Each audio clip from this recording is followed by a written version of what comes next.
Hai Jagoan Energi, welcome to Podcast Energy Drink dengan saya, Masita Ayu Cindy. Kali ini kita akan membahas isu yang merebak sekitar 1 bulan belakangan ini, dan saya yakin kalian yang akrab di dunia energi pasti tahu akan isu ini, yaitu rencana IPO salah satu BUMN energi terbesar di Indonesia, yaitu Pertamina. Di satu sisi, kita masyarakat yang cukup familiar dengan dunia energi, terutama migas, sangat paham betul bahwa industri migas, terutama yang di hulu, itu sangat kapital intensif. Diperlukan modal yang luar biasa besar, belum lagi dihubungkan dengan harga pasar migas global yang bisa sangat berfluktuasi. Hal ini sepertinya menjadi salah satu alasan Pertamina untuk melakukan IPO. Intinya adalah sharing resiko di tengah pasar minyak bumi global yang tengah lesu. Cukup masuk akal sih sebenarnya. Namun di sisi lain, banyak juga yang menolak cukup keras atas rencana ini. Masyarakat kita sangat menjaga BUMN supaya dapat berdiri independen tanpa campur tangan swasta. Cukup banyak isu privatisasi yang beredar terhadap rencana IPO Pertamina ini. Nah, PWC sendiri selalu mencoba untuk bersikap netral dan ingin melihat permasalahan ini lebih luas lagi. Oleh karena itu, untuk saat ini, saya kesampingkan dahulu nih kedua isu yang berat sekali untuk disatukan ini. Saya ingin membahas IPO ini dari sisi yang berbeda. Kita kembali dahululah ke dasarnya, karena dasar yang kuat itu akan sangat penting untuk memahami suatu permasalahan. Jadi kita nanti bisa punya basic yang kuat nih untuk beropini secara sehat mengenai isu yang sedang hangat ini. Untuk itu, dengan spesial, kami mengundang salah satu pakar di Indonesia yang sangat paham mengenai IPO dan persaham-sahaman, karena yang sudah menjadi makanan sehari-hari beliau sebagai Eksekutif Vice President Bursa Efek Indonesia, atau yang biasa kita singkat dengan BEI. Selamat datang Pak Satono Adi Junarso, terima kasih telah menerima undangan kami untuk hadir di Podcast Energy Drink di tengah kesibukan yang luar biasa sekali nih Pak. Terima kasih atas undangannya Mbak Ayu. Ya, sama-sama Pak. Mungkin kita langsung ditanya jawab saja ya Pak, untuk persingkat waktu. Pertanyaan yang paling dasar nih Pak, jadi apa sih sebenarnya yang dimaksud dengan IPO, dan apa yang membedakan antara IPO dengan opsi pendanaan perusahaan lain seperti obligasi atau bond? Ya, oke. Sebenarnya kalau saya boleh jelaskan secara mendasar dulu, IPO itu sebenarnya kepanjangan dari Initial Public Offering. Jadi sebenarnya yang namanya IPO itu adalah kegiatan untuk menawarkan efek kepada publik. Bentuknya sebenarnya bisa macam-macam, Mbak. Bisa saham, bisa obligasi, bisa sukuk, dan sebagainya. Jadi IPO itu sebenarnya adalah eventnya ya. Cuma selama ini IPO itu identik dengan saham. Sebenarnya karena ada kata-kata inisialnya ya. Sih sebenarnya pengertian penawaran umum ya, kalau kita merujuk kepada peraturan OJK dan peraturan yang lainnya, penawaran umum itu sebenarnya semua untuk instrumen pasar modal, baik ya instrumen tadi saham, obligasi dan sebagainya. Nah kalau kita persempit sekarang IPO saham ya, kalau saya boleh secara khusus, IPO saham sebenarnya adalah ya seperti saya sampaikan tadi adalah kegiatan menawarkan saham perusahaan kepada publik ya. Nah, kalau membedakan dengan pendanaan lainnya, misalnya dibandingkan dengan obligasi, tentu saja beda karakteristik. Kalau saham kan sifatnya kepemilikan, ya, di mana di situ investor akan mendapatkan bagian kepemilikan dalam perusahaan, ya. Sementara kalau obligasi itu adalah bentuknya hutang, ya. Jadi investor itu akan mendapatkan komitmen dari perusahaan untuk mendapatkan pengembalian dana, ya. Plus mungkin juga bunga dan mungkin juga imbal hasilnya gitu ya. Nah kalau sukuk itu sebenarnya mirip seperti obligasi, hanya saja mengikuti prinsip-prinsip syariah. Jadi di sini kalau di sukuk tuh istilahnya nggak boleh pakai bunga ya. Kalau bunga kan riba. Nah kalau di sukuk itu pakainya imbal hasil atau pakai bagi hasil. Jadi pakai yield dan pakai imbal hasil. Nah, kalau dibandingkan dengan pendanaan lain, sebenarnya penawaran umum di pasar modal itu sebenarnya ya hampir sama dengan yang selama ini sudah mungkin akrab dilakukan oleh banyak perusahaan di Indonesia. Misalnya gini, kalau misalnya saya pemilik perusahaan ya, kemudian selama ini kan mungkin kalau saya mendirikan perusahaan, modalnya ya modal saya sendiri. Ya, nah kalau pada satu saat kan saya ingin ekspansi, saya ingin menambah cabang, saya ingin menambah lini bisnis. Nah, kalau misalnya saya tidak punya uang ya tambahan untuk memperbesar bisnis saya, maka saya harus cari sumber eksternal, ya. Sumber eksternal itu bisa bermacam-macam. Bisa bentuknya hutang, jadi saya pergi ke bank, ya, atau pergi ke teman yang untuk pinjam uang, ya, untuk modal usaha, atau pendekatan lain adalah saya ajak pihak lain untuk menjadi mitra di perusahaan saya. Dengan cara mereka nanti ngasih uang ke saya sebagai modal, dan saya akan berikan porsi saham perusahaan saya kepada investor tadi, ya. Nah, ini kalau istilahnya kita ajak, istilah kami sih ajak teman gitu ya. Jadi orang lain diajak ke dalam perusahaan kita sebagai partner, dan nanti kita akan berbagi resiko kepada partner kita. Nah, sebenarnya IPO itu konsepnya sama seperti yang tadi ya. Bedanya kalau IPO saham itu yang kita ajak bukan teman tapi publik ya. Jadi kita mungkin tidak kenal dengan calon investor yang mungkin akan membeli saham kita ya. Kenapa? Karena ditawarkan melalui media massa. Nah, kalau ditawarkan melalui media massa kan siapapun bisa membaca, dan kalau tertarik mereka akan beli saham kita gitu ya. Nah, kalau di obligasi sama, cuma bedanya kalau di bank kan pinjam ke bank, kita pihaknya adalah bank yang meminjamkan uang kita. Sementara kalau di penawaran umum di pasar modal, obligasi, kita meminjam dari publik ya. Memang karakteristiknya biasanya kalau obligasi itu biasanya investornya adalah institusi biasanya. Ya, kalau saham itu bisa institusi dan retail. Itu Mbak kira-kira. Oh, kemudian kira-kira apa Pak yang menyebabkan suatu perusahaan memilih opsi IPO saham daripada misalnya obligasi atau pinjam ke bank?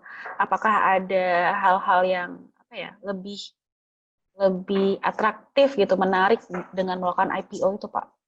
Oke, sebenarnya motivasi utama pasti dapatkan pendanaan, ya. Yes. Baik itu mau ke bank, mau ke pasar modal, itu semua motivasi utamanya adalah pendanaan. Namun ada manfaat-manfaat lain bila melalui pasar modal. Yang pertama adalah, contohnya adalah image ya. Kalau Mbak Ayu atau siapapun ya pinjam ke bank, mungkin yang tahu cuma banknya doang gitu kan. Nggak, orang lain bahwa ini ada perusahaan A gitu ya. Nah, tapi kalau Mbak Ayu pinjamnya ke pasar modal atau menawarkan sahamnya melalui pasar modal, otomatis perusahaan yang mau melakukan IPO ini akan lebih dikenal kan, karena kan publikasinya melalui media massa ya. Kemudian tercatatnya di bursa, di mana bursa itu juga dimonitor dan diperhatikan oleh banyak investor baik dalam maupun luar negeri.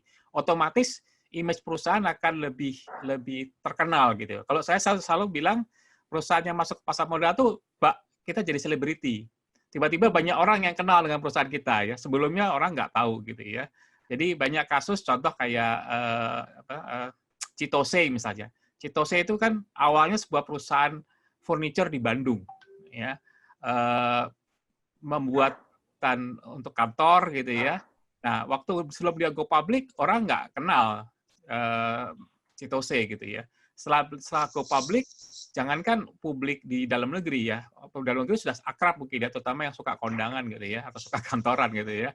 Nah, bahkan investor-investor dari partner-partner dari luar ya, dari Jepang itu akhirnya kenal dengan Chitose, dan mereka memberikan kerjasama dengan Chitose. Nah, itu salah satu manfaat go public ya. Jadi menjadi untuk ke internasional tuh makin luas, makin terbuka gitu ya. Nah, hal lain yang mungkin menarik juga sebagai perusahaan publik adalah kontrol ya. Sebagai perusahaan publik, otomatis kan yang mengawasi banyak ya. Kalau kita melakukan pinjam ke bank, mungkin yang mengawasi hanya banknya saja ya, atau bagian-bagian di bank itu. Nah, kalau kita pinjam ke publik atau kita menawarkan saham ke publik, otomatis yang jadi kontrol kita itu pihaknya banyak. Tidak hanya investor saja, termasuk bursa sebagai pengawas di pasar modal, termasuk OJK sebagai regulator di pasar modal, bahkan mungkin juga analis-analis juga di sekuritas, analis-analis di perusahaan investasi, mereka akan jadi ikut mengawasi dan memonitor perusahaan. Otomatis ibaratnya banyak orang yang kontrol, monitor gitu ya Pak? Mau keep watching perusahaan ini, sehingga relatif akan jadi lebih, ya satu sisi kalau perusahaannya bagus maka akan sangat terekspos dengan baik gitu kan. Tapi kalau perusahaannya jelek juga akan terekspos gitu. Itu mungkin konsekuensi negatifnya gitu ya. Kalau dulu kan kita ngemplang ke bank, mungkin yang tahu cuma banknya doang gitu kan, nggak ada orang lain tahu gitu. Tapi kalau kita ngemplang ke publik, itu publik tahu gitu kan. Nah itu nama baik kita menjadi kurang baik. Tapi di sisi lain kalau perusahaan kita perform bagus, maka kita akan punya reputasi yang sangat go internasional gitu.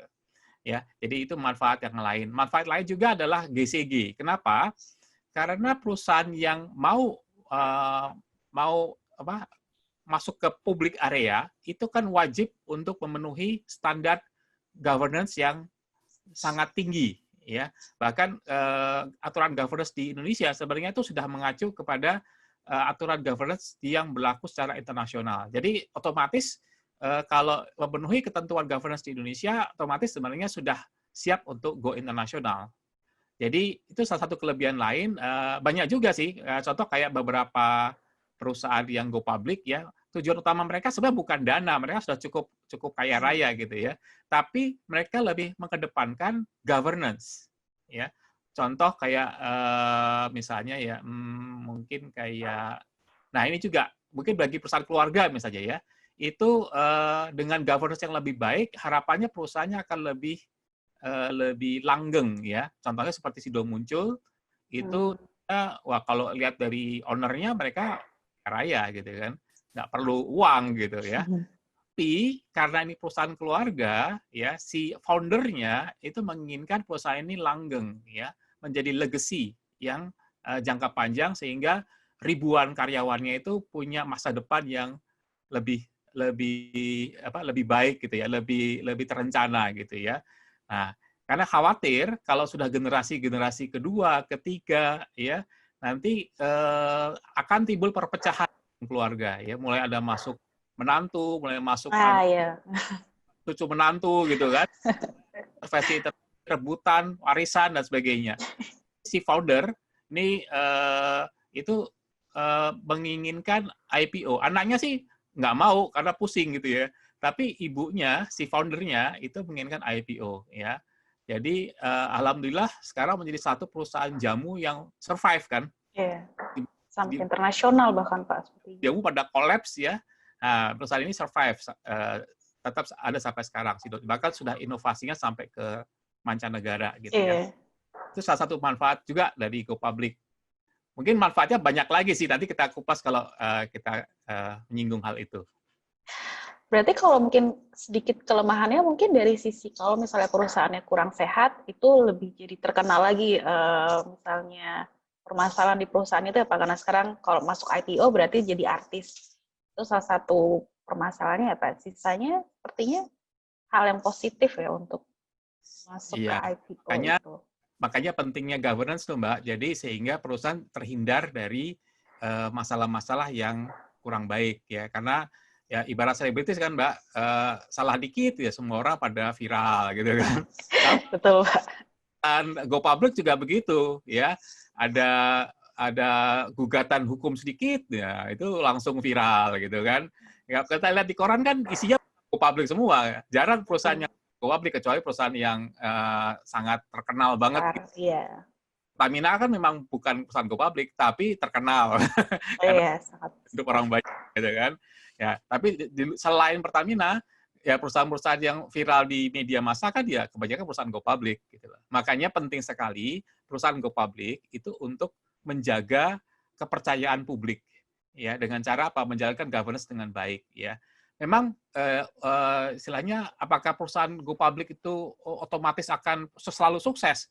Belum tentu juga ya, tergantung strategi perusahaan, kondisi perusahaan. Seperti kayak sekarang ini kan mungkin kondisinya ada ya kondisi yang sangat berat bagi perusahaan, terutama perusahaan retail ya. Jadi mau itu go public atau bukan go public semuanya pasti kena ya.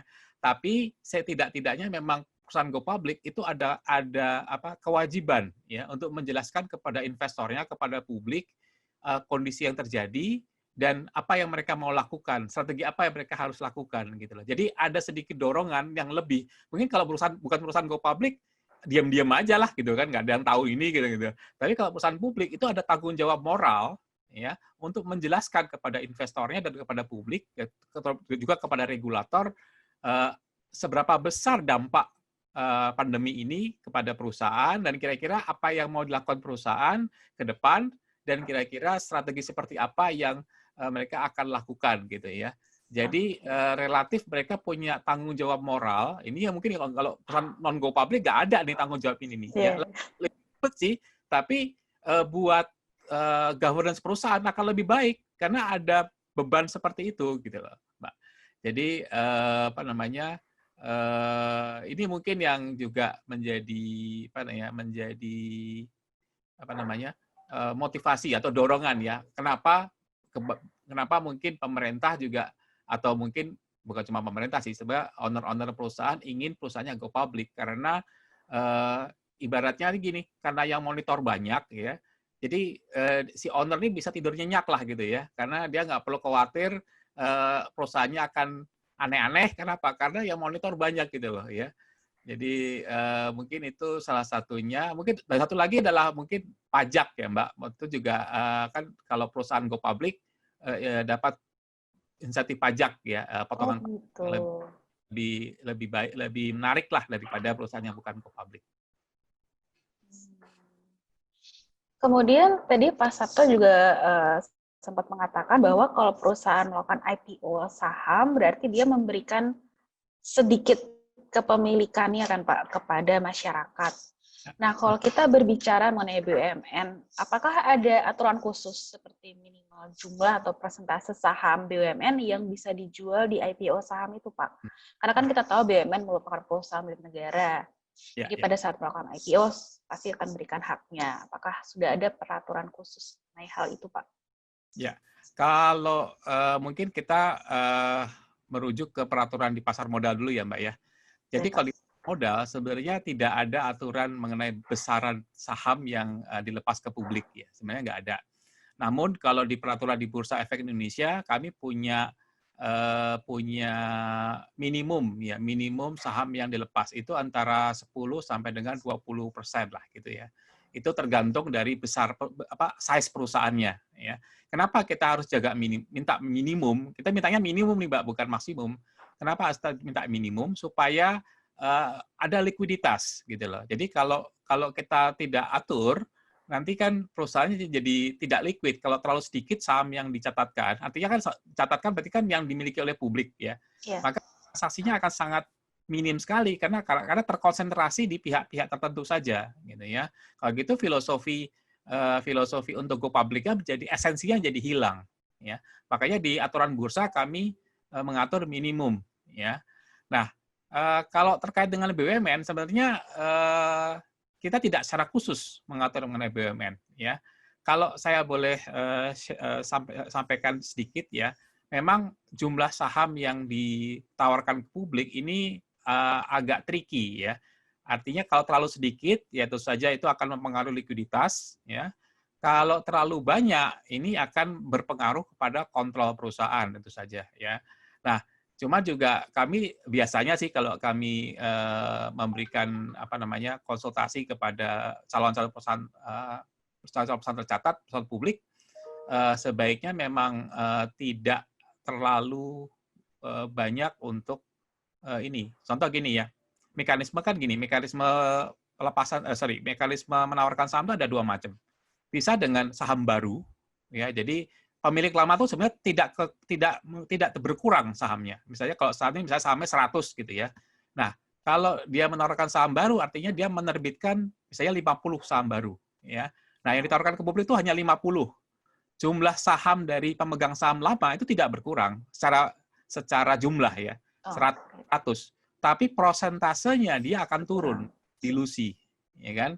Jadi dia jadi tinggal 45% saya gitu. Nah, metode kedua adalah dengan cara divestasi. Jadi pemegang saham lama itu melepaskan sebagian sahamnya itu kepada pemegang saham publik. Ya. Jadi misalnya saya punya 100, kemudian saya menawarkan saham baru 50, tapi saya melepas saham saya misalnya 10 gitu. Jadi ada bagian dari saham saya yang 100 tadi itu dilepas ke publik sehingga pemilikan saya jadi 90 ya.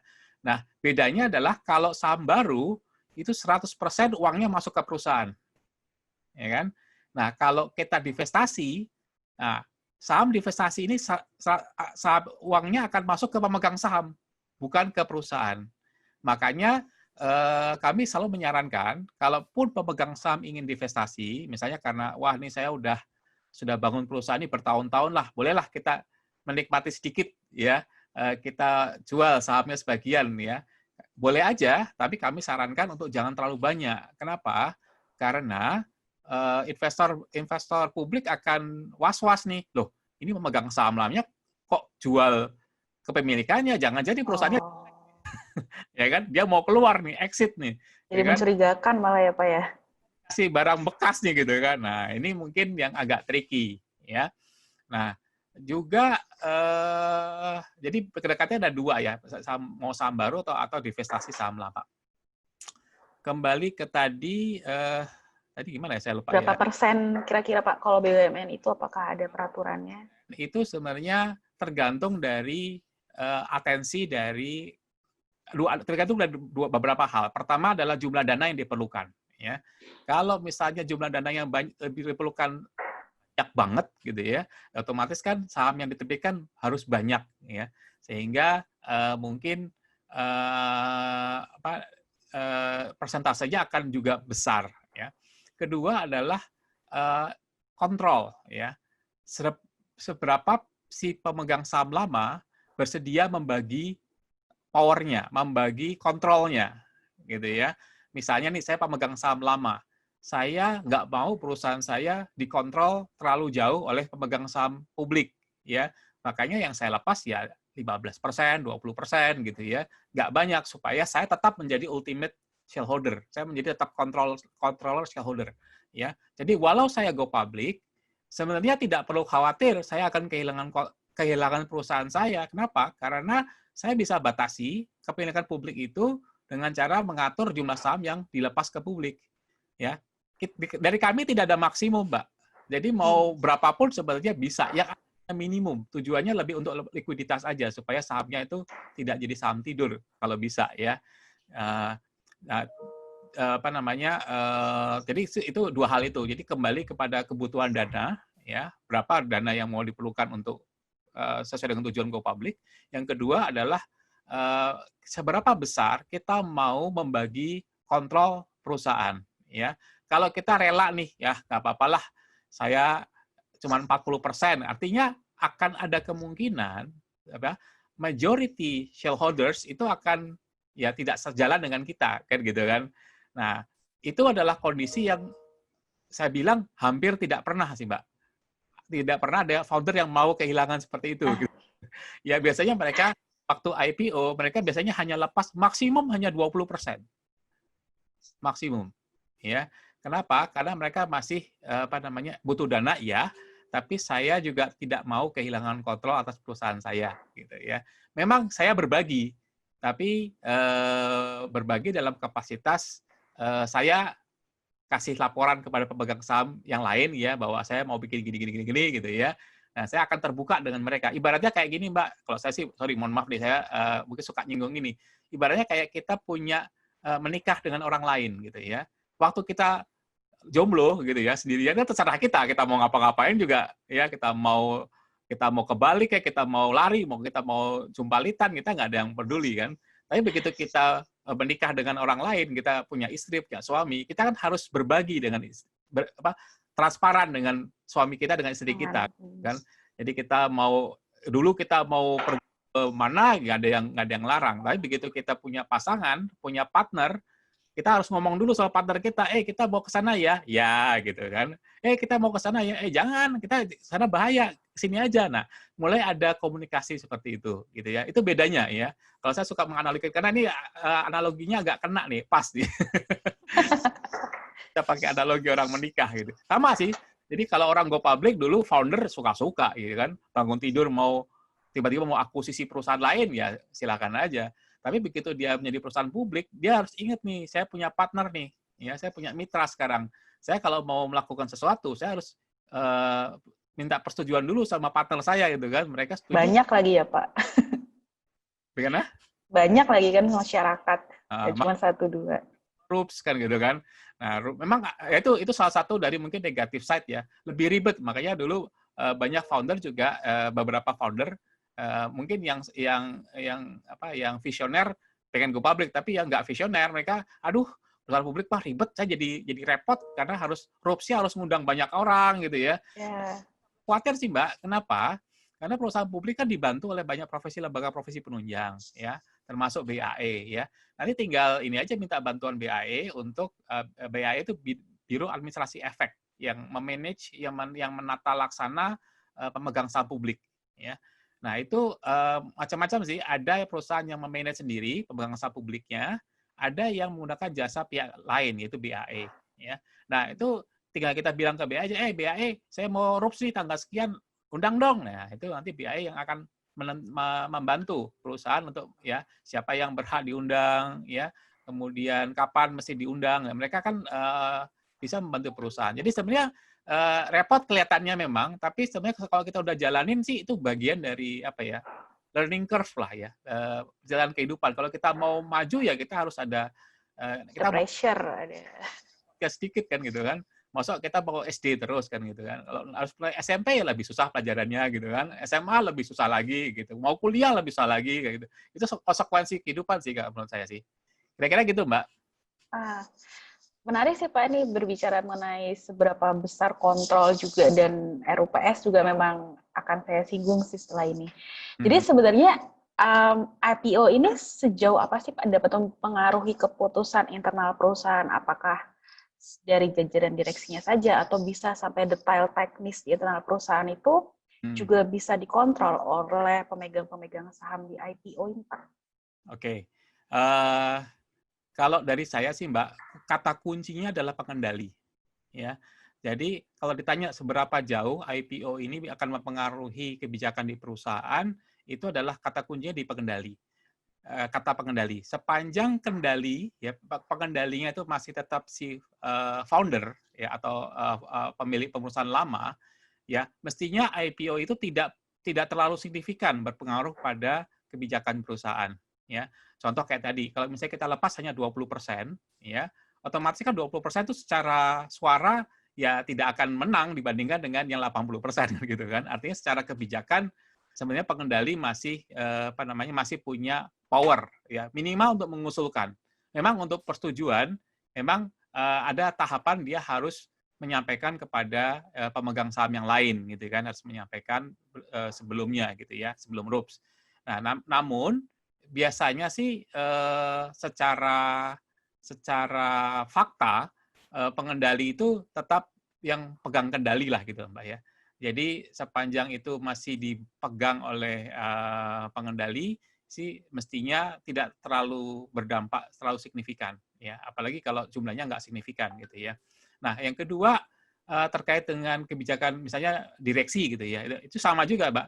Jadi kalau pengendali itu masih mengendalikan ya otomatis mayoritas direksi ya itu memang biasanya dari pengendali kan, yang ditunjuk oleh pengendali gitu kan. Jadi sangat jarang dalam pengalaman kami, sangat jarang itu publik mengontrol atau penentukan siapa direksinya. Biasanya yang calon-calon direksi itu yang menentukan tuh si pengendalinya, gitu ya. Jadi publik tuh biasanya hanya menyetujui di RUPS, ya biasanya gitu ya. Jadi jarang sekali. Nah karena itu penting sekali itu ada keterwakilan pemegang saham publik di dalam perusahaan. Makanya di dalam perusahaan yang go public itu ada yang namanya komisaris independen. Ya, tujuannya adalah untuk sedikit kontrol bagi pemegang saham pengendali nih, supaya nggak kebablasan gitu ya, nggak tetap bisa dikontrol, minimal diingatkan gitu ya. Kalau nekat ya kadang-kadang ada juga sih yang nekat kadang-kadang. Tapi minimal ada bagan di dalam komisaris perusahaan itu yang disebut dengan komisaris independen. Nah, inilah kontrol. Nah, banyaknya komisaris independen itu tergantung besarnya badan komisaris ya. Biasanya itu minimal 1 atau mungkin sepertiga atau 30% dari total komisaris. Jadi kalau komisarisnya banyak ya bisa 2-3 orang. Ya. Jadi mereka lah biasanya yang akan menjadi penyeimbang kontrol terhadap perusahaan ya, menjadi yang mewakili kepentingan investor publik ya, pemegang saham publik. Kemudian masalah kebijakan di perusahaan, kebijakannya itu sendiri, biasanya organ RUPS itu tidak terlalu teknis Mbak, masuk ke dalam decision perusahaan, misal sampai memilih vendor misalnya gitu, atau bahan bakunya seperti apa gitu ya. Mau biasanya badan RUPS itu tidak sampai sedetail itu. Biasanya mereka hanya memutuskan pada hal-hal yang lebih strategis, misalnya bidang usaha ya. Misalnya gini, selama ini saya bidang usahanya misalnya pertanian gitu. Kemudian saya mau masuk ke pertambangan, mulai alih ke pertambangan dengan cara aset pertanian saya jual, kemudian saya beli tambang. Nah, itu putusan RUPS. Artinya keterlibatan pemegang saham, baik itu publik maupun yang pengendali. Tapi kalau cuman pertambangan, kemudian cuman ya saya mau beli kapalnya dari PTA atau PTB, nah itu nggak sampai ke situ sih, ya. Apalagi sampai misalnya mempengaruhi, misalnya, saya mau bikin produk A-nya harganya 1.000 gitu, itu juga biasanya pemegang saham publik nggak terlalu menyentuh sampai situ. Yang penting bagi pemegang saham publik itu adalah apa? Nilai perusahaan. Karena kan itu kan harapan mereka investasi di perusahaan itu kan. Jadi mereka lebih mengharapkan, saya waktu invest, ya nilai itu misalnya 100. Nah, saya harapkan dengan saya masukin dana ke situ, nilainya menjadi 1.000. Sehingga value investment saya itu menjadi lebih besar. Itu yang sebenarnya lebih diharapkan oleh perusahaan, oleh investor publik ya. Mereka tidak terlalu terserah aja sih. Saya juga nggak punya kompetensi untuk mengelola perusahaan misalnya bagi investor publik. Jadi terserah itu kompetensi itu diserahkan kepada manajemen, kepada pengendali. Makanya di dalam aturan kami khusus untuk pertambangan itu kami mau mensyaratkan direksi itu ada satu yang direksi teknis. Ya, itu kalau di ketentuan 1A1 peraturan pencatatan bursa itu ada persyaratan untuk perusahaan pertambangan minerba ya. Saat ini masih minerba sih, Mbak ya. Itu wajib memiliki paling tidak 1 orang direktur teknis. Jadi untuk assurance, memastikan bahwa perusahaan ini punya pakar nih yang memadai untuk menjalankan bisnis gitu. Itu bagian dari governance yang kita minta ya. Soalnya kalau bukan perusahaan tercatat perusahaan publik kan nggak ada kewajiban untuk harus ada direktur teknis kan gitu kan.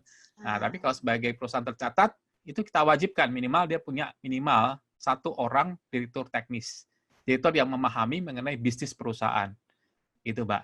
Jadi kalau misalnya nih ada perusahaan, kembali ke tadi contoh perusahaan pertanian, tiba-tiba dia mau menjadi perusahaan tambang minerba, ya, maka kami akan mensyaratkan, meminta mereka untuk menyediakan direktur teknis yang kompeten ya.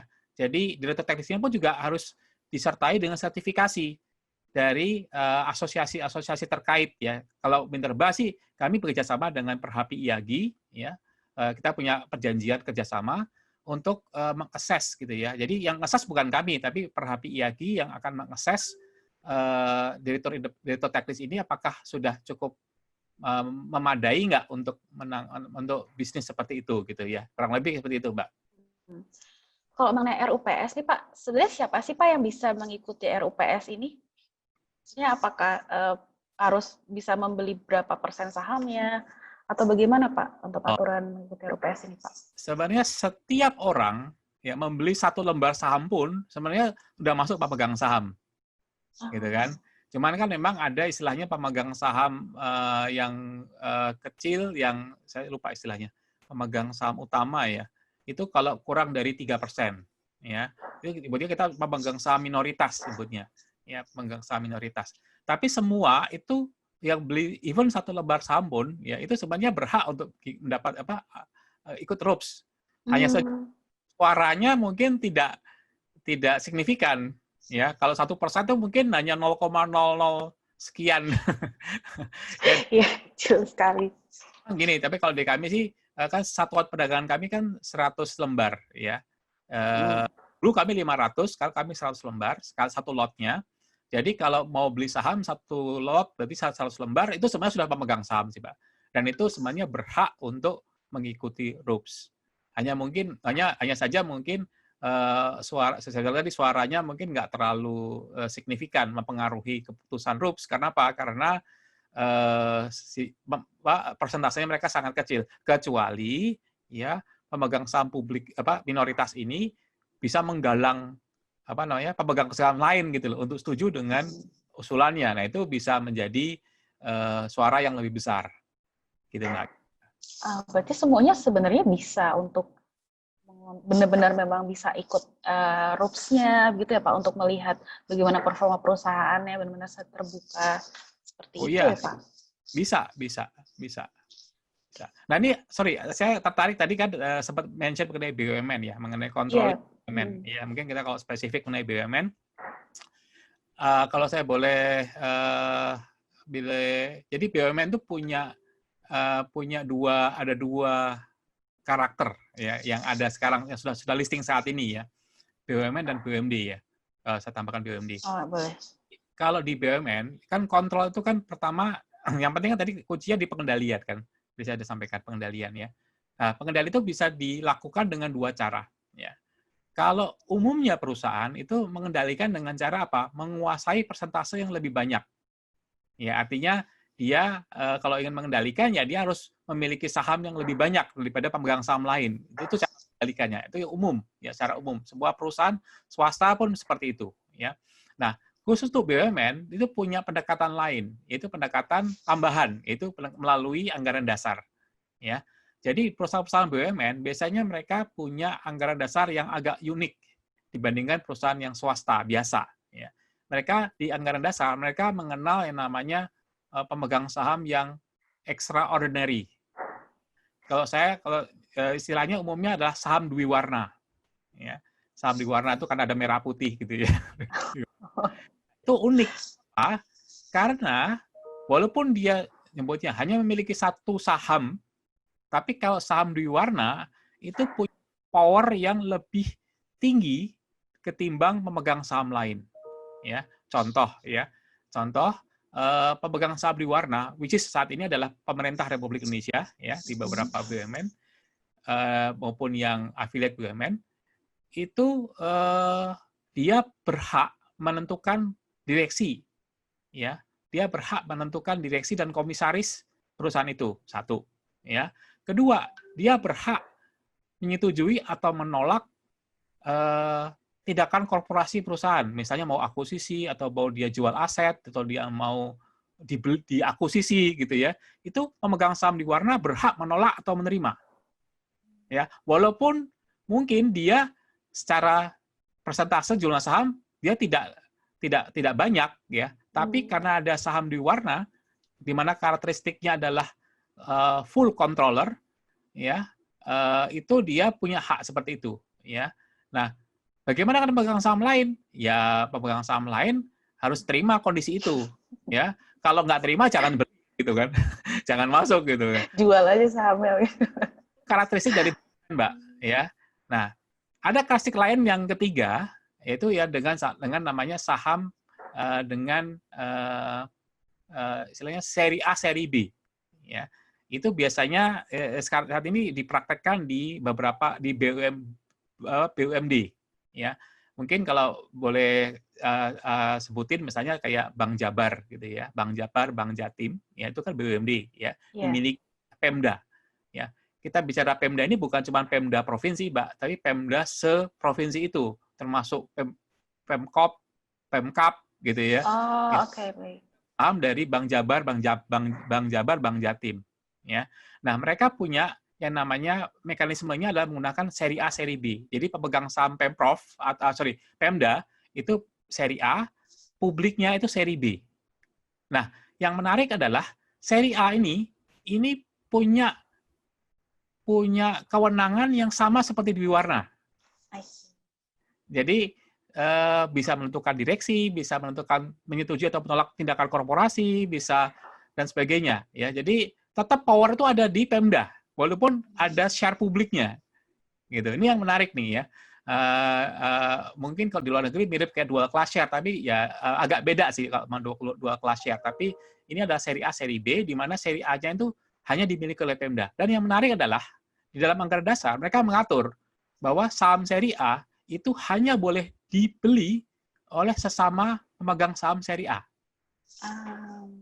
Jadi Pemda itu hanya boleh, misalnya ini contoh nih, Pemda Bank Jabar ya, misalnya ada Pemprov Jabar sama Pemkab Bogor misalnya gitu ya.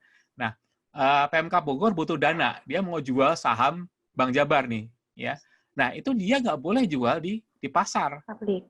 Dia harus jual kepada sesama bank pemegang saham Pemda gitu. Biasanya sih Pemprov itu standby. Kalau ada Pemkab atau Pemkot yang mau mengalih, Pemprovnya akan standby mengambil alih gitu. Tapi nggak boleh dijual ke pasar. Nah, tapi sebaliknya Pemda itu boleh beli saham seri B. Oh begitu. Nah, jadi dia kalau mau nambah boleh beli saham seri B. Dan kalau dia mau jual saham seri B-nya itu jualnya ke pasar, nggak apa-apa.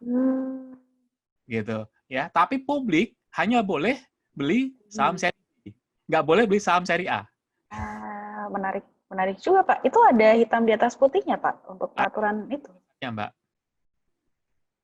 Nah, dan itu hanya untuk Indonesia atau memang secara internasional? Seperti itu, Pak? Karakteristik Indonesia sih. Tapi kan sih, Mbak. Tapi memang kami dari regulator dan OJK itu sebenarnya tidak encouraging perusahaan swasta punya style seperti itu. Ya, itu kami perbolehkan untuk yang memang karakteristik seperti kayak Pemda itu kan. Kalau Pemda itu kan kalau nggak boleh seperti itu, Mbak, mereka nggak akan boleh go public gitu loh. Jadi mereka ingin Pemda itu ingin ya pemegang saham Pemda itu ingin tetap bisa mengontrol bank BPD-nya karena itu kan bagian dari perekonomian daerah, pendukung perekonomian daerah. Jadi kalau mereka khawatir kalau nggak dibuat skema seperti itu nanti kitanya itu bergeser dari cuma dari sebagai penopang perekonomian daerah menjadi lebih komersial, lebih akhirnya mereka lewat gitu loh, ya, lewat dari tujuan pendirian perusahaan dari awalnya.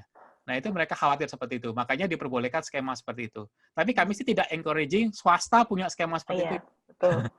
Itu biasanya kami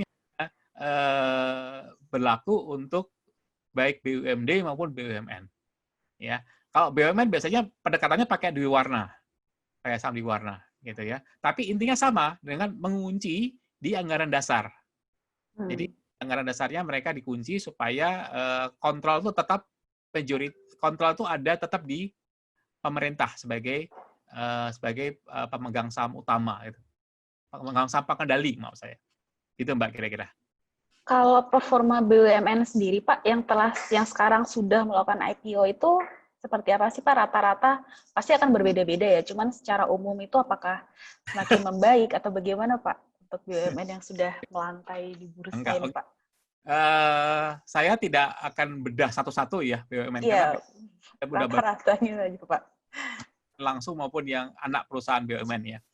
Oke, kalau kita melihat data yang saya miliki ya, kalau kita bandingkan antara waktu mereka IPO sampai dengan terakhir laporan keuangan 2019 ya, rata-rata ya, Mbak, saya nggak bilang semua sama seperti itu, tapi rata-rata itu performanya menurut saya sangat baik, Pak. Contoh ya, laba bersih ya. Laba bersih itu sejak sebelum mereka IPO dibandingkan dengan kondisi sekarang setelah mereka IPO, itu laba bersih rata-rata itu naik 724,61%. Ya. Kemudian dividen itu naik 991,68%. Pajak, ini kan penting nih karena kontribusi ke pemerintah kan, naik 495,92%. Ya, pegawai naik dikit ya, 55,51%. Kas setara kasnya naik 553,79%. Hutangnya juga naik dikit sih, naik banyak sih, 766,28%. 10%. Tapi ini lebih karena ekspansi ya, Mbak. Oh, oke. Uniknya adalah kalau sebagai BUMN, sebagai perusahaan publik nih, karena sudah terkenal ya, sudah ternama, itu ngutang lebih gampang, Mbak. Oh. Kan ya tadi kan performanya meningkat, ya, kinerjanya meningkat, otomatis kan kepercayaan meningkat ya. Saya kasih contoh Mbak gini, ini contoh di swasta sih Mbak. Ada satu perusahaan publik kami, perusahaan kecil, itu dia cerita sebelum dia go public, ya itu ya karena mereka perusahaannya nggak terkenal ya, mereka dapat pressure dari banknya gitu ya. Bahkan setelah hitung-hitung utang di bank, dia bilang ini kayaknya saya lebih banyak bayarin banknya daripada buat saya nih kayaknya nih kan gitu. Jadi dia capek sendiri nih, akhirnya dia go public ya, akhirnya dia putuskan untuk go public ya. Dia persiapkan selama 2 tahun go public ya, dan menariknya ya dulu dia boro-boro minta 1 triliun ya, utang 500, minta 500 cuma dikasih 150 gitu kan. 200 kan bank gitu kan berjenjang gitu. Iya. Dulu baru kamu naik gitu kan. Nah, lucunya waktu dia go public dia dapat fresh cash ya dari go public itu 998 miliar. Ya. Dapat fresh cash tuh 998 miliar. Otomatis dia nggak perlu ngutang kan. Ya. Tahu nggak Pak apa yang terjadi? Bank-bank datang ke dia. 1,5 T lagi gitu. Jadi otomatis jadi lebih gampang. Kenapa? Karena bank juga nyaman, ya. Kalau dulu kalau dia hanya sebagai debitur saja, kreditur saja, itu dia yang melototin perusahaannya. Nah, kalau sebagai perusahaan publik yang melototin banyak, Mbak. Ada gonjang sedikit aja yang analis yang komen, kemudian regulator akan nanya, investor akan nanya, sehingga bank itu relatif lebih nyaman. Rasa terjamin begitu ya Pak, karena perusahaannya sudah terbuka. Kalau dulu kan nggak ada yang temennya merhatiin sendiri gitu kan. Iya. Perusahaan publik banyak yang merhatiin, sehingga mereka bisa kasih rate yang lebih menarik gitu loh. Kenapa? Karena sekarang ya bank merasa agak, sorry Pak, tanda petik ya, agak tersaingi dengan pasar modal. Ya, makanya rate ke perusahaan publik itu lebih murah ketimbang dia kasih rate ke perusahaan yang bukan perusahaan publik. Kenapa? Karena perusahaan publik itu dengan gampang raise saham baru dapat duit lagi gitu kan.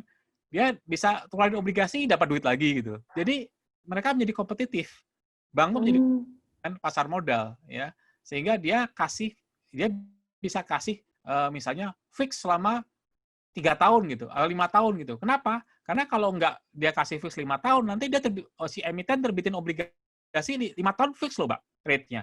5% gitu misalnya, atau 7%, atau yang penting fix selama 5 tahun. Itu kan menguntungkan buat perusahaan, minimal untuk dari sisi financial planning itu akan lebih terkendali kan, gampang diprediksi gitu loh ya. Gampang untuk dibuat proyeksi dan sebagainya kalau kita fix selama 5 tahun. Nah, ini bank merasa agak tersaingi nih. Otomatis dia ya ngasih positioning yang lebih menarik. Nah, itu salah satu kenikmatan dari perusahaan publik tuh, Mbak. Iya, benar-benar menarik. Menarik sekali, Pak. Oh ya Pak, tadi berbicara mengenai BUMN, Pak. Tadi kan secara umum performanya membaik ya, Pak. Tapi saya penasaran untuk yang BUMN sektor energi dan pertambangan nih, Pak, yang kurang lebih memiliki karakteristik cenderung mirip lah dengan Pertamina. Itu bagaimana Pak performanya?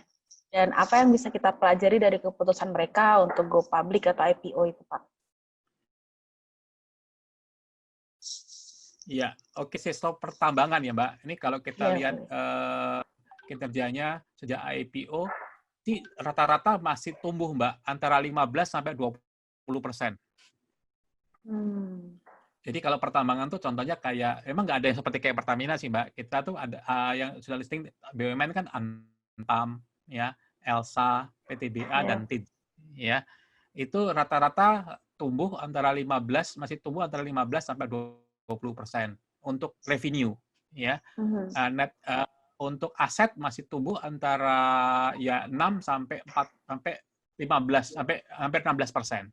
Ya, jadi masih bertumbuh sih, Mbak. Mungkin memang tidak sesignifikan sektor yang lain ya. Contohnya kayak biasanya sih yang agak tumbuh agak tinggi itu finance biasanya ya. Oh, iya. Tapi Karena pertambangan itu kan sebenarnya ada faktor lain ya, termasuk harga komoditi, kemudian Ya, juga yang ada fluktuasinya. resiko yang juga lebih tinggi ya. Jadi tapi sih saya lihat masih masih affordable lah Mbak ya, masih affordable gitu. Hmm. Kemudian ini karena waktunya sudah mau habis, Pak. Ini pertanyaan terakhir ya, Pak. Mungkin ini jadi basic dari si podcast ini. Ya. Menurut pandangan Bapak, apa yang kira-kira perlu disiapkan untuk subholding Pertamina ini sebelum misalnya mereka memang ada rencana untuk jadi melantai di bursa dengan melihat performa IPO BUMN Hmm. pertambangan dan energi yang sekarang sudah ada? Apa sih Hmm. kira-kira yang perlu menjadi perhatian bagi mereka itu, Pak? Oke, kalau saya sih sebenarnya saran saya sih generik aja sih Mbak. Ini kita nggak bicara Pertamina atau nggak bicara siapa-siapa ya Mbak. Ya, ya. Umum, setiap perusahaan yang ingin go public itu pertama dia memang harus mempersiapkan diri, udah pasti ya. Nah, salah satu dari persiapan yang mereka harus siapkan, menurut saya nomor satu adalah visi, Mbak. Jadi arah perusahaan itu mau kemana sih? Tujuan perusahaan mau kemana? Ya, mau jadi seperti apa gitu ya, misalnya gitu ya. Ini yang menurut saya paling, karena itu adalah dream yang akan nanti di-buy-in sama investor. Tanpa punya dream yang jelas ya, investor akan ragu-ragu masuk. Ini kamu nih dream tuh boleh, tapi juga harus realistis gitu ya, harus disertai dengan proyeksi dan rencana yang masuk akal gitu ya. Jadi pertama harus tentukan dulu nih visinya mau kemana atau arahnya mau bagaimana ya. Ingin jadi seperti apa ininya. 5 tahun lagi, 10 tahun lagi perusahaan ingin menjadi seperti apa ya. Ini yang mesti dipersiapkan ya. Yang kedua adalah bagaimana mencapai misi itu ya. Jadi supaya apa? Supaya realistis. Karena kalau investor juga mimpi kalau nggak bangun-bangun juga nggak akan terrealisasi juga kan Mbak gitu ya. Jadi harus ada realistisnya, harus ada langkah-langkahnya ya. Dan untuk mencapai mimpi itu butuh dana berapa? Kan gitu kan. Nah, ini yang kemudian akan dibuy-in perusahaan. Makanya perusahaan investor akan melihat, wah, ini kalau kalau visinya tercapai, misalnya saya beli di harga 100 di awal nih ya, di harga IPO 100. Kalau visinya tercapai, maka proyeksinya nilai perusahaan akan naik 10 kali lipat. Berarti nanti harga saham akan naik sekian. Inilah yang dicari oleh investor, Mbak. Jadi investor tuh nggak neko-neko sih, mau mengontrol perusahaan, nggak terlalu begitu. Mereka lebih concern kepada nilai perusahaan. Ini perusahaan ini akan jadi nilai berapa nih kalau saya masuk sekarang nih? Kan kalau saya masuk 100 nih berarti diskon kan gitu kan. Kayak kita kayak gitu kan. Ini kalau misalnya beli, kalau saya lagi ngetren apa ya misalnya, ngetren zaman dulu kan ngetren apa ya, invest di mana gitu. Kalau harganya masih diskon kan, wah orang pada masuk nih. Kan? Harapan apa? Begitu dia mencapai harga pasar, nah dia bisa jual. Nah, gitu, untung kayak gitu kan. Nah, sebenarnya ini yang perlu dipersiapkan. Selain juga governance perusahaan juga harus disiapkan, Mbak. Contoh nih, ya, pajak harus beres, ya. Jadi jangan investor sudah beli kucing dalam karung, Mbak. Ternyata masih punya utang pajaknya gitu, ya. Terus kemudian perizinan harus beres, ya. Kemudian struktur perusahaan, istilahnya governance ya, itu harus disiapkan. Contoh ya, kayak tadi saya bilang, perusahaan harus memiliki namanya komisaris independen, ya. Harus memiliki namanya sekretaris perusahaan, harus memiliki namanya komite audit, harus memiliki namanya komite remunerasi. Itu menjadi hal yang wajib dimiliki oleh semua perusahaan publik. Jadi bagan-bagan penunjang, controller perusahaan itu harus dimiliki, ya. Jadi dengan demikian ada hope bagi investor untuk merasa ini akan jangka panjang akan baik gitu. Nah, the rest sih sebenarnya tinggal nyiapin aja, misalnya untuk menunjang dari visi itu, misalnya kinerjanya mungkin dipoles dulu dengan baik gitu kan, struktur perusahaannya diperbaiki, visinya diperjelas ya, kemudian bisnisnya diperjelas. Kadang-kadang gini Mbak, pernah ini saya nggak ngomong BUMN sih, ada suatu konglomerat gitu ya, banyak sekali perusahaannya, bisnisnya banyak banget gitu ya, mau go public. Nah kalau setelah investor bingung, kenapa? Ini perusahaan nggak jelas, ini bisnis bidang usahanya apa? Semua punya ya, hotel punya, restoran punya, tambang punya, pertanian perkebunan punya. Ini jangan-jangan ini perusahaan apa ini gitu kan gitu. Jadi malah nggak jelas gitu ya Mbak. Nah, ini kan kebingungan juga buat si investornya gitu ya. Jadi makanya go public itu harus jelas dulu bidang usahanya ya. Makanya saya sih tidak terlalu menyarankan holding yang terlalu besar itu go public ya. Saya sih lebih menyarankan holding itu tapi lebih spesifik, Mbak. Misalnya kalau misalnya ini bidang perkapalan ya bolehlah, logistik misalnya logistik ini logistik untuk yang end to end, logistik untuk yang point to point, ini logistik untuk yang antar pulau, antar negara. Nah, itu bolehlah. Variannya seperti itu. Tapi jangan logistik sama perkebunan sama pertambangan sama itu kan jadi bingung. Satu supply chain gitu jangan, mending dipisah aja gitu ya, Pak. Terlalu kompleks, Mbak, terlalu super gitu ya. Makanya kita kalau case-nya Pertamina, saya sih memang nggak recommended Pertaminanya yang go public ya. Subholdingnya. Karena kan bukan cuma tambang ya. Kalau nggak salah rumah sakit juga punya, hotel juga punya, transportasi juga gitu ya. Jadi agak terlalu disparitasnya agak terlalu luas gitu ya. Mendingan makanya kalau saya sih selalu sarankan untuk perusahaan yang holding besar seperti ini itu untuk menggo-publikan satu bagian saja misalnya gitu ya. Misalnya yang kalau saya boleh nyarankan kalau yang perusahaan besar adalah yang kompetitif. Misalnya nih kayak hotel gitu. Memang bidang usahanya kan bukan hotel sebenarnya core-nya gitu kan. Kalau gitu kenapa nggak dikomunikan supaya dia lebih kompetitif ya. Jadi bisa bersaing dengan hotel-hotel yang lain gitu loh ya. Jadi juga memberikan added value juga bagi induk perusahaannya kan gitu kan. Kenapa, Mbak? Karena gini, ini yang menarik nih. Kenapa banyak konglomerat ya kayak MNC Group, kayak Salim Group itu banyak meng-IPO-kan unit-unit usahanya. Kenapa? Karena satu ya, perusahaan akan mandiri ya.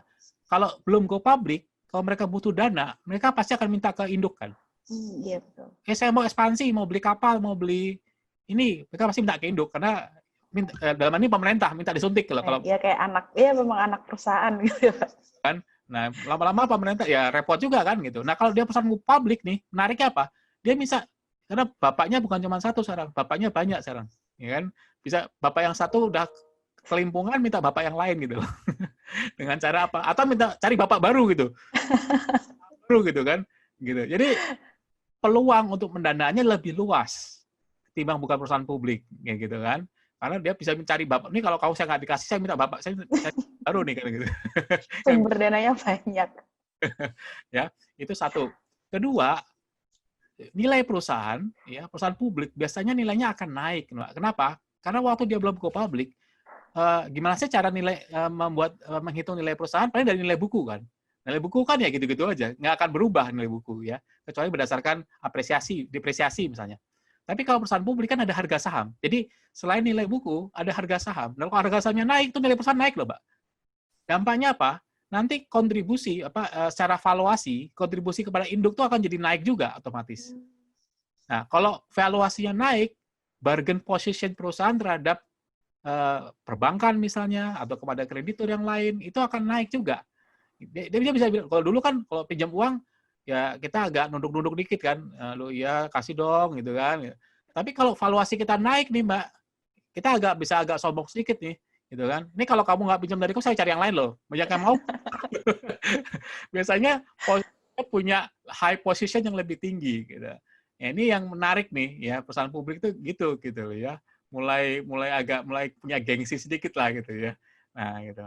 Ini salah satu benefit juga nih, Mbak. Nah, itu mungkin yang menarik kenapa mereka jadi mandiri ya, mereka menjadi perusahaan yang mandiri gitu ya. Nah, ini yang kenapa banyak induk-induk perusahaan nih yang menggo-publikan, bahkan mungkin perusahaan yang baru berdiri setahun, 2 tahun digo-publikan. Kita pernah, Mbak, contoh kayak Indofood. Ya. Indofood kan punya bisnisnya macam-macam, sangat luas sekali. Mulai dari perkebunan, dia istilahnya mereka from soil to plate, ya, dari mulai tanah sampai ke piring gitu ya. Mereka sangat luas sekali. Kemudian mereka spin off, ya, beberapa produk yang bermerek itu di spin off menjadi Indofood CVP, ya. Itu baru berdiri 1 tahun udah digo-publikin. Bisa ya Pak? Maksudnya yang tidak ada batas minimal harus berjalan berapa tahun baru boleh publik? Bursa sih 1 tahun minimal, Mbak. 1 tahun masih muda sekali sih itu kan. Kalau di OJK nggak ada. Ya. Kami sih substansinya bukan minimal 1 tahun itu substansinya bukan karena berdirinya sih, Mbak. Tapi bahwa kita ingin memastikan bahwa perusahaan ini benar-benar udah proven gitu loh. Kalau kasusnya CBP kan sebenarnya spin off. Secara bisnis sebenarnya sudah proven, udah bertahun proven gitu loh. Ini kan cuma masalah formatnya aja dipisah gitu. Jadi bukan perusahaannya benar-benar baru sebenarnya sih. Ini ada perusahaan yang sebenarnya hasil spin off gitu loh. Jadi kami sih bisa mengerti ya.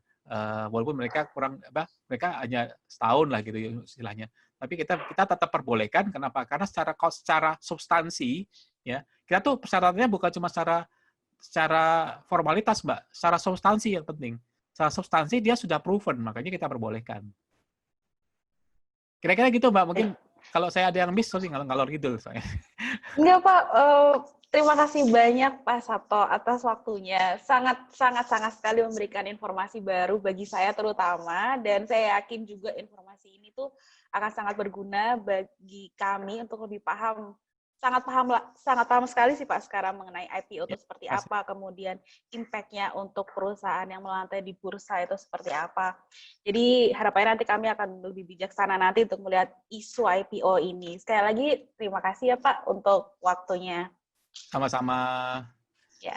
Nah, Jagoan Energi, sekian podcast episode ini. Jangan lupa untuk ikuti terus podcast kami, karena tiap bulan dan bahkan tiap minggu kami akan selalu update mengenai berita-berita dan juga isu sektor energi. Setiap Sabtu kami akan memberikan isu-isu energi selama 1 minggu terakhir dalam program Energy 24/7.